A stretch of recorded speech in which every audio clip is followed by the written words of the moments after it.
So Troy's up. He says, should photos for GMB be geotagged from different service locations they were taken from, or always the business address? What's better for SEO? Well, if it's a service area business, Troy, it's absolutely better to be geotagged.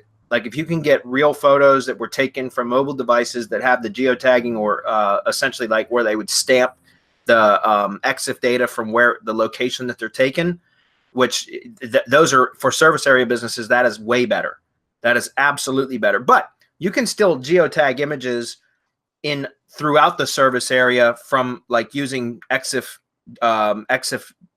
data, editors, for example. So like I use GeoSetter. My team uses GeoSetter, which is a desktop software, but there's online versions of it and things like that where you can actually add geo coordinates, NAP, name, address, phone number. You can add keywords, categories, all that kind of stuff to the actual data, the metadata of the photos.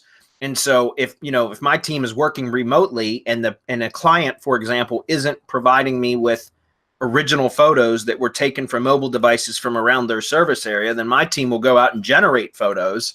We talk about multiple ways to do that, but then they'll geotag the images using GeoSetter in different locations within that service area. So that not all of the, now if it's a storefront business where the customers come to the business location, it's what I would call a storefront business, right? Then yeah, you can just hammer away at that specific address, that specific location, geo coordinate, right? But for service area businesses, it's best to spread it out across your whole service area. That way Google starts to really create a link between all of those images and your business, and it can help to expand your Google My Business footprint, so to speak. Does that make sense? So it depends on what kind of business it is. But absolutely, for service area businesses, I think you're better off doing geotagging. If you can get original photos, that's your best bet. Guys, for my clients that do provide photos, I got a few of them. I've got a couple roofers that provide me photos. I just got a photographer client, believe it or not, that, obviously he provides me with original photos.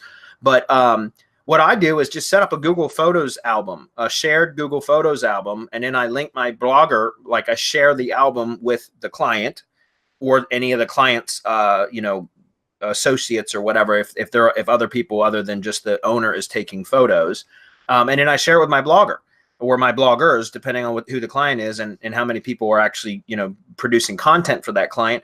And so that way all they have to do is just go to the Google Photos album and download the photos and use those, and then upload them as GMB posts or within blog posts or wherever they're using them, period.